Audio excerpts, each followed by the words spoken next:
Hello friends, welcome to my channel. Friends, మా ఛానల్ని మీరు ఫస్ట్ టైం చూస్తున్నట్లయితే తప్పకుండా సబ్స్క్రైబ్ చేసుకోండి. పక్కనే ఉన్న బెల్ ఐకాన్ని క్లిక్ చేసి ఆల్ ఆప్షన్ని సెలెక్ట్ చేసుకోండి. ఫ్రెండ్స్, ఈ వీడియో చాలా ఇంట్రెస్టింగ్గా ఉండబోతుంది. తప్పకుండా చివరి వరకు చూడండి. ఇక స్టోరీలోకి వెళ్ళినట్లయితే చందు ఒంటరిగా కూర్చొని ఆలోచిస్తూ ఉంటాడు. ఎలా ఆ వడ్డీ వ్యాపారి దగ్గర నేను 10 లక్షల రూపాయలు తెచ్చి శ్రీవల్లి వాళ్ళకి ఇచ్చాను, కానీ వాళ్ళు మాత్రం 10 రోజులు దాటినా ఇంకా డబ్బు తిరిగి ఇవ్వడం లేదు. ఇప్పుడు ఆ వడ్డీ వ్యాపారి అడిగితే ఏం సమాధానం చెప్పాలి? ఒకవేళ నేను అతని దగ్గర 10 లక్షల రూపాయలు తెచ్చానని నాన్నకి తెలిస్తే నా మీద నాన్నకి నమ్మకం పోతుంది. నన్ను మోసం చేశావని నాన్న నన్ను నా మొహం కూడా చూడడు. ఎలా అని చెప్పి ఇక చందు ఆలోచిస్తూ ఉంటాడు. ఇంతలోనే వేదవతి అటుగా వెళ్తూ చందును చూస్తుంది.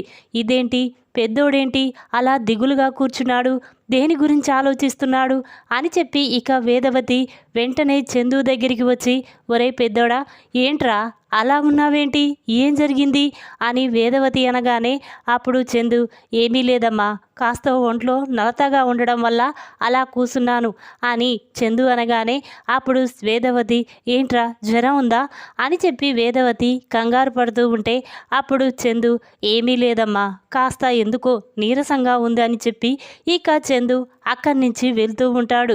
అప్పుడు వేదవతి, ఇదేంటి, వీడు నీరసంగా ఉందని మరి నేను మాట్లాడుతూ ఉంటే వెళ్ళిపోతున్నాడేంటి, ఏదో జరిగింది, వీడు దేని గురించో బాధపడుతున్నాడు, అదేంటో తెలుసుకోవాలి అని చెప్పి ఇక వేదవతి అనుకుంటూ ఉంటుంది. ఇంతలోనే చందు ఇక బైక్ తీసుకొని బయటికి వెళ్తూ ఉంటాడు. అలా వెళ్తూ ఉండగా ఇంతలోనే వడ్డీ వ్యాపారి చందుకి ఎదురుగా వస్తాడు. ఇక అతన్ని చూసిన చందు ఒక్కసారి షాక్ అవుతాడు. ఇక వెంటనే అతను చందు దగ్గరికి వచ్చి, ఏంటయ్యా చందు, నువ్వు 10 లక్షల రూపాయలు తీసుకొని 10 రోజులు దాటిపోయింది, ఇంకా డబ్బు తిరిగివ్వలేదు. చూడు, రామరాజు మొహం చూసి నేను నీకు డబ్బిచ్చాను, కానీ ఇంతవరకు తిరిగి ఇవ్వకపోతే ఏమనుకోవాలి అని వడ్డీ వ్యాపారి చెప్పగానే అప్పుడు చందు, చూడండి, మా అత్తయ్య గారు 10 రోజుల్లో డబ్బు పంపిస్తానని చెప్పారు, కానీ ఇంతవరకు డబ్బు పంపించలేదు. చూడండి, ఈ 2-3 రోజుల్లో మీకు డబ్బు పంపిస్తాను అని చెప్పి ఇక చందు వడ్డీ వ్యాపారికి దండం పెడుతూ బ్రతిమిలాడుతూ ఉంటాడు.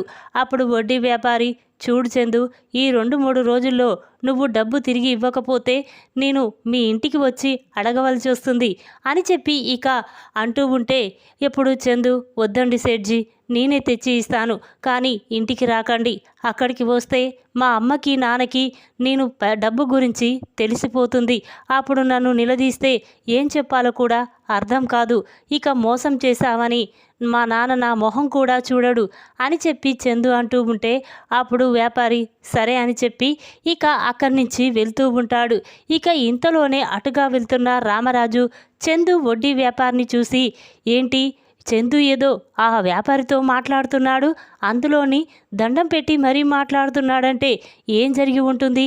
అసలు వడ్డీ వ్యాపారి దగ్గర చందు ఏమైనా డబ్బు తీసుకున్నాడా, లేక ఆ వడ్డీ వ్యాపారి అంత గట్టిగా వాడితో మాట్లాడడమేంటి అని చెప్పి ఇక రామరాజు ఆ నిజమేంటో తెలుసుకోవాలి. చందు ఆ వడ్డీ వ్యాపారికి దండం పెట్టి మరీ బ్రతిమిలాడుతుండు అంటే ఏదో జరిగి ఉంటుంది, అదేంటో తెలుసుకోవాలి అని చెప్పి ఇక రామరాజు మిల్లుకు వెళ్ళిపోతాడు.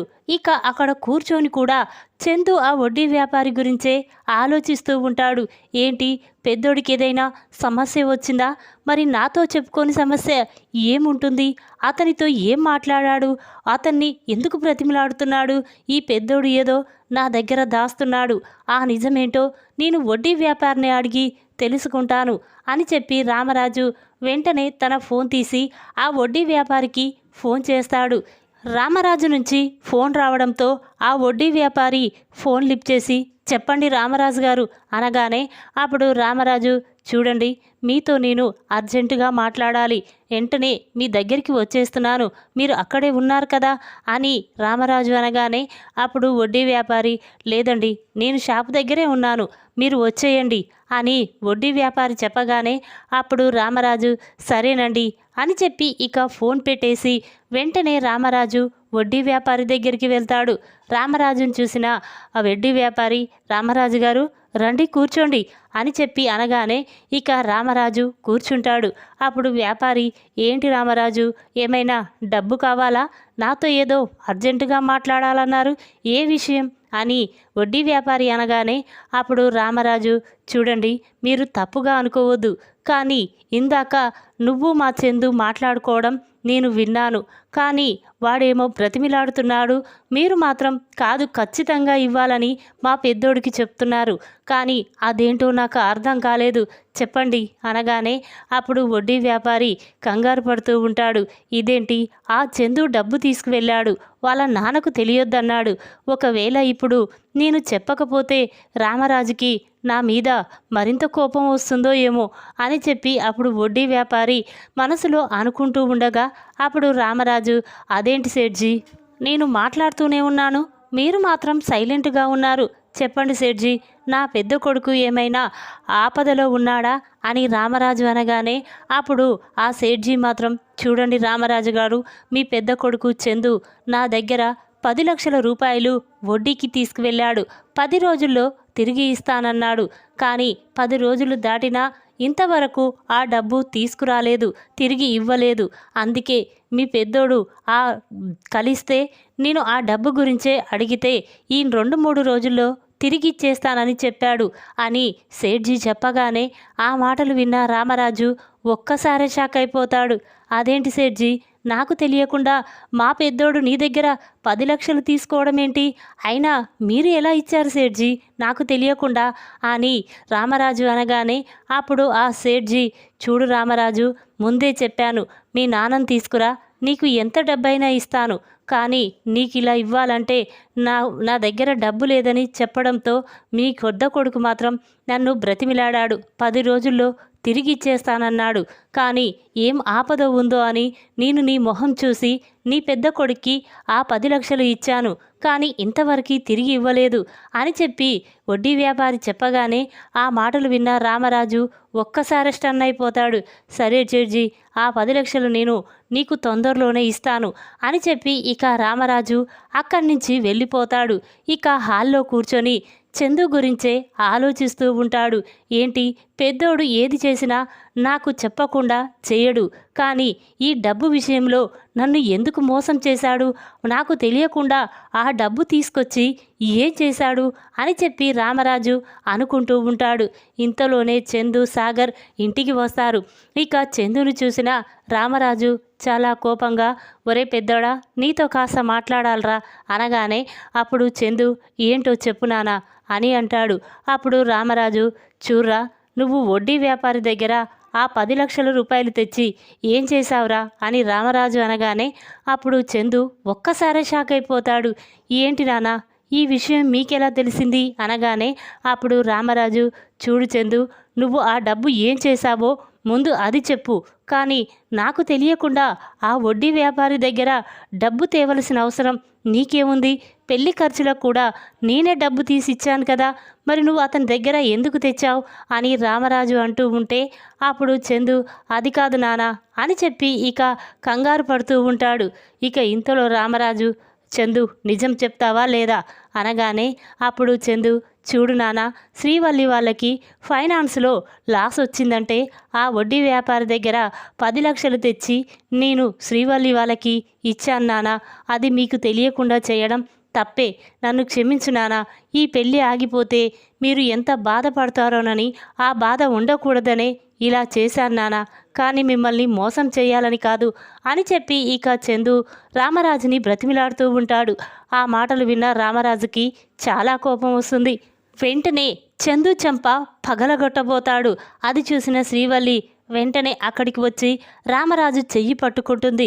దాంతో రామరాజు, వేదవతి అందరూ కూడా ఒక్కసారి షాక్ అయిపోతారు. ఇక వెంటనే శ్రీవల్లి, ఏంటి మావయ్య మీరు చేస్తున్న పని? ఇప్పుడు నీ పెద్ద కొడుకు పెళ్ళి అయిపోయింది, తనకొక భార్య ఉంది, కానీ మీరు భార్య ముందే నీ కొడుకును కొడుతూ ఉంటే నేను చూస్తూ ఎలా ఊరుకుంటాననుకున్నావు? చూడు, తప్పు చేస్తే మందలించాలి, కానీ ఇలా చేసుకోకూడదు అని చెప్పి శ్రీవల్లి అంటూ ఉంటే అప్పుడు రామరాజు ఇక శ్రీవల్లి వైపే చూస్తూ ఉంటాడు.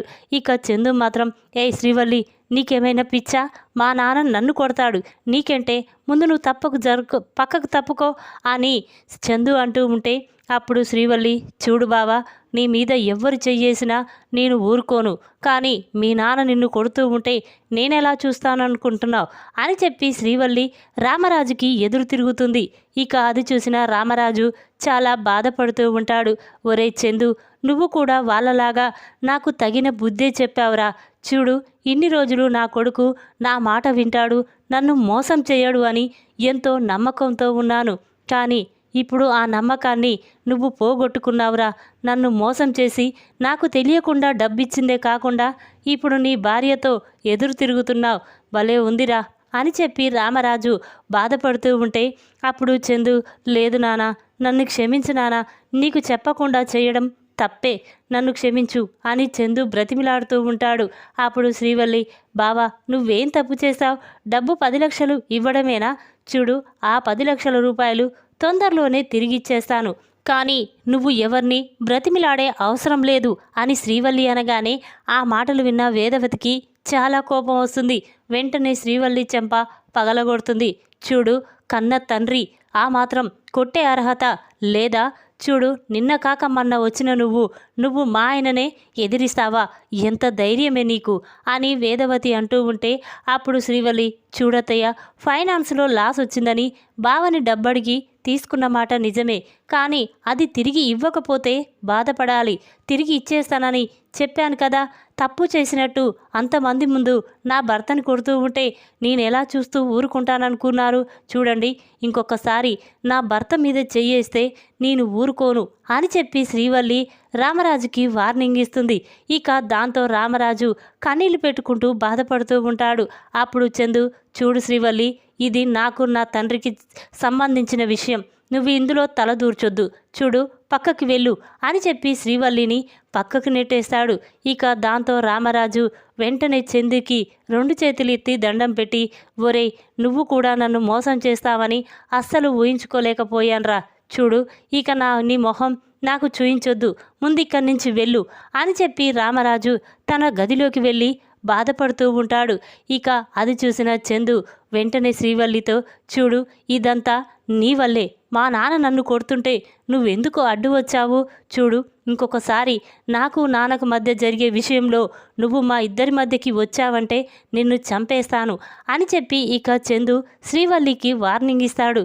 ఇక రామరాజు బాధపడుతూ ఉంటే అప్పుడు వేదవతి, ఎందుకండి అంతలా బాధపడుతున్నారు అనగానే అప్పుడు రామరాజు, చూడు బుజ్జమ్మ, పెద్దోడు కూడా నన్ను మోసం చేస్తాడని అస్సలు ఊహించుకోలేకపోయాను, కానీ నా కొడుకులను నేను ఎంత గారాభంగా చాదానో నా 3 కొడుకులు నన్ను అంతలా మోసం చేశారు అని చెప్పి రామరాజు బాధపడుతూ ఉంటాడు.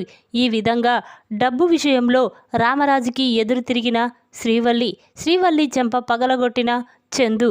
ఈ వీడియో కనుక మీకు నచ్చినట్టయితే లైక్ చేయండి. మరిన్ని వీడియోల కోసం మా ఛానల్ని తప్పకుండా సబ్స్క్రైబ్ చేసుకోండి. Thanks for watching.